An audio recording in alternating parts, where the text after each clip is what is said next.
Hey, so the commitment talk is taking a little longer than we would like to write, so I thought I'd give you guys this just for funsies. I thought it was interesting. It's sort of a train of thought I had a while back that, I don't know, kind of a cool idea, maybe. We'll see. Here we go. So John and I a while back went to see a band, the Oh Hellos, which is a beautiful band filled with beautiful people, and if you haven't heard of them before this, go check them out. While thrashing to their sick jams, I became acutely aware to how much they used like ah and oh and ba-da-ba, which I just learned are called non-lexical vocals. And a couple days later, I was kind of thinking about all this, and I guess I should probably back up a little bit. Personally, I love lyrics. When I listen to a song, that's kind of what I value most. So like I could be really jamming to a song, but you know, as you listen to a song more, you kind of pick up the lyrics and what it all means. And for me personally, that's kind of ultimately what is going to decide my future relationship with that song. So considering all that, I was kind of thinking about these non-lexical vocables, and I was kind of just more or less trying to figure out how I personally valued their use. Because, you know, my initial thought was like, why are we speaking gibberish? You might as well just use that space to add more meaning to your poetry. But what I was ignoring and undervaluing was the communication of the music itself. The tone and value you can communicate through musical phrasing. So like a slow piano sounds sad, or the slow rising pitch of a violin sounds creepy. But then when considering all of that, the ahs and ohs just become another timbre to the overall instrumentation, which can suggest, you know, a tone or feeling of sorrow, joy, dancing, tension. You get it. And this leads us to our first stop, because then I began to think of how you can communicate contradictory values between the lyrics and the music. I think a good example of this is 21 Pilots. They even in their lyrics talk about how they like to have fun with, you know, having lyrics that kind of mean one thing and the song kind of sounds like it means another. This one's a contradiction because of how happy it sounds, but the lyrics are so down. I think you should go listen to Fake You Out on their album Vessel, which just listen to the whole album while you're on it because it's pretty good. The lyrics of that song are actually quite melancholy, but the container the lyrics are presented in, aka the music, are, you know, they give an impression of jaunty playfulness. They're quite bouncy, and that's super cool.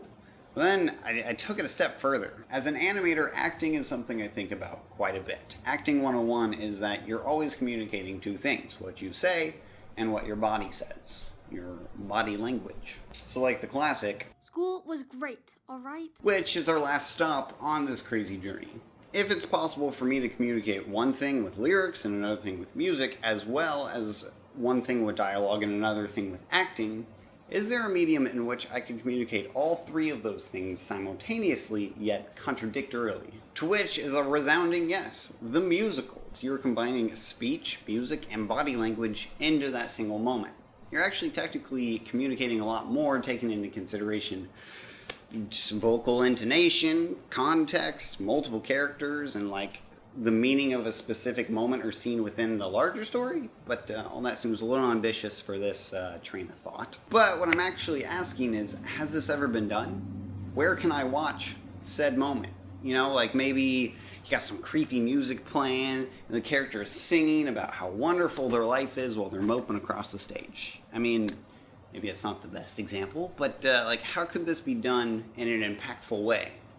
Austin and I were kind of playing around with this idea, and we thought of a pretty good example from, you probably guessed it, Tangled. When Mother Gothel sings Mother Knows Best reprise, the artists are using like every voice available to them to kind of add complexity and nuance into this just one emotional beat.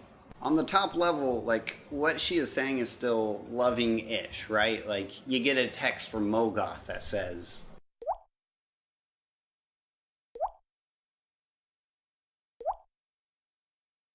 like, if we don't know the context or the tone, those seem like useful warnings. I mean, if he does betray her, that hurts. At the very least, she's saying she cares for Rapunzel and has her best interests at heart.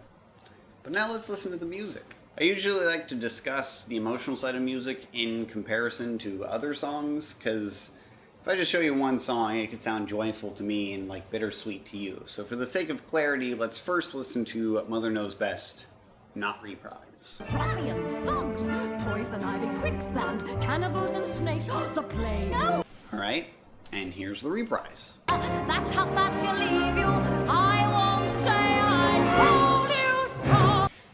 So like the first one is very clearly, softer, lighter. But then the reprise is bold, it's powerful, it's kind of creepy at the beginning. It's overbearing. Man, what's so sick is like they're using the same like musical phrasing but describing different emotional things with them. So you can hear in Mother Knows Best, like if you listen to the bass, you're hearing like Mother knows best. Listen to your mother. so it's like this on the off beats, but then when you listen to the reprise, they're using those same two notes, but like on the on beat. So it's like, I see how it is.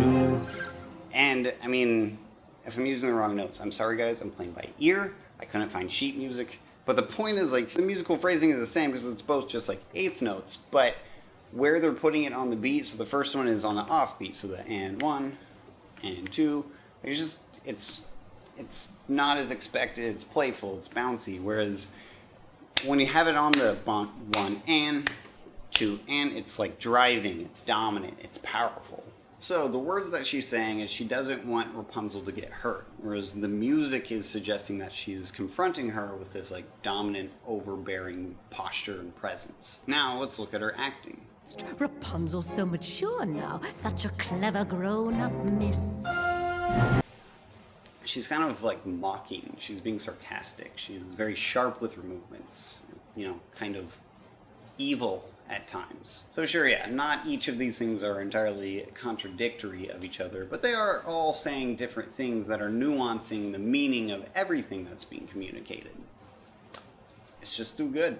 I would love to see other examples of this. Like, it's just a cool idea, and I know many of you guys are like really into like musicals, so please just have at it in the comments, because I don't know, I thought it was a cool idea. Like I said, it was just some random train of thought I had one day, which is kind of usually how most of these start, and then, after we kind of dissect that train of thought, then we build some sort of overbearing, overcomplicated argument for whatever we're trying to say. But, we thought we'd give this one to you guys fresh, because, the more polished ones take a little longer.